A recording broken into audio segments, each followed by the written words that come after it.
బంగాళాఖాతంలో అల్పపీడనం కొనసాగుతోంది. అల్పపీడనం కారణంగా ఏపీలో భారీ వర్షాలు కురుస్తున్నాయి. తూర్పు గోదావరి, పశ్చిమ గోదావరి, ఏలూరు జిల్లాలో భారీ వర్షాలు పడే అవకాశం ఉందని వాతావరణ శాఖ తెలిపింది. దక్షిణ కోస్తా, తిరుపతిలో విస్తారంగా వర్షాలు కురిసే అవకాశం ఉంది.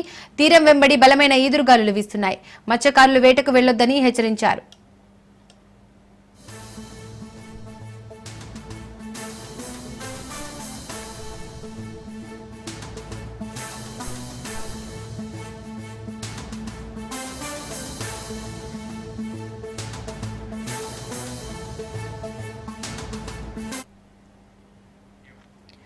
బంగాళాఖాతంలో అల్పపీడనం కొనసాగుతోంది. అల్పపీడనం కారణంగా ఏపీలో భారీ వర్షాలు కురుస్తున్నాయి.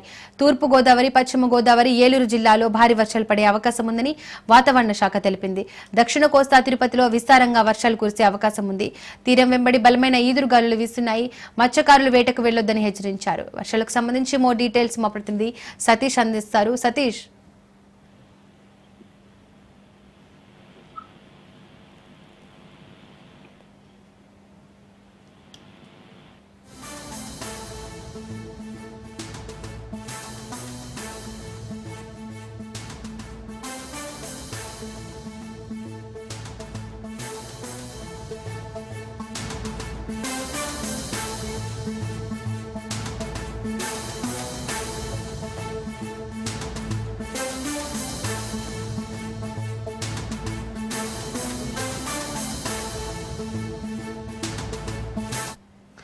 బంగాళాఖాతంలో అల్పపీడనం కొనసాగుతోంది. అల్పపీడనం కారణంగా ఏపీలో భారీ వర్షాలు కురుస్తున్నాయి.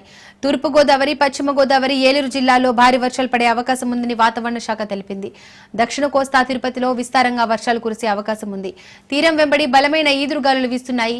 మత్స్యకారులు వేటకు వెళ్లొద్దని హెచ్చరించారు. దీనికి సంబంధించి మోర్ డీటెయిల్స్ మా ప్రతినిధి సతీష్ అందిస్తారు. సతీష్, దీపిక, బంగాళాఖాతంలో అల్పపీడన కారణంగా ఏపీలో భారీ వర్షాలు అయితే ఇక్కడ కురుస్తుందని చెప్పవచ్చు. తూర్పు గోదావరి, పశ్చిమ గోదావరి జిల్లాలో, ఏలూరు జిల్లా కూడా భారీ వర్షం చూసినట్టు ఉంది. కాకపోతే ఇక్కడ దీనికి సంబంధించి అంటే పోలవరం నియోజకవర్గంలో మన్యం ప్రాంతంలో శనివారం నుంచి భారీ వర్షాలు ఎక్కువగా కురుస్తున్నాయి. బొట్టాయిగూడెం, పోలవరం, జీలుగుమిల్లి, కుక్కునూరు, ఏలేరుపాడు మండలాల్లో అయితే ఎడతెరిపి లేకుండా వర్షాలు అయితే కుండపోత వర్షంగా ఈ వర్షాలకి ఇక్కడ పలు చోట్ల కూడా గండులు బట్టి వాగులు కూడా ఎక్కువగా ప్రవహిస్తున్నాయి. రెడ్డి గణపవరం వద్ద జిల్లేరు వాగులో, బూరుగువల్లి వద్ద లోతు వాగులు రహదారులపై నుండి ఉచితంగా పొంగి ప్రవహించడం జరుగుతుంది. రాకపోకలు అయితే స్తంభించాయి. నాగులగూడెం, అంతర్వేదిగూడెం మార్గంలో అయితే వర్షపు నీటి రోడ్డుపై పొడవున ప్రవహించడంతో అటు అడవిలో ఉన్న గుబ్బల మంగమ్మ గుడికి అయితే అక్కడ భక్తులను కూడా ఎవరు రాకపోకుండా ఇక్కడ చెప్పడం జరిగింది. గుడికి వెళ్లే మార్గం పలు చోట్ల ఎర్రవాగులు ఉధృతంగా ప్రవహిస్తున్నాయి.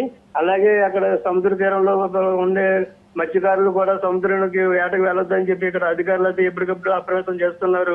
Deepika. Right Satish, thank you.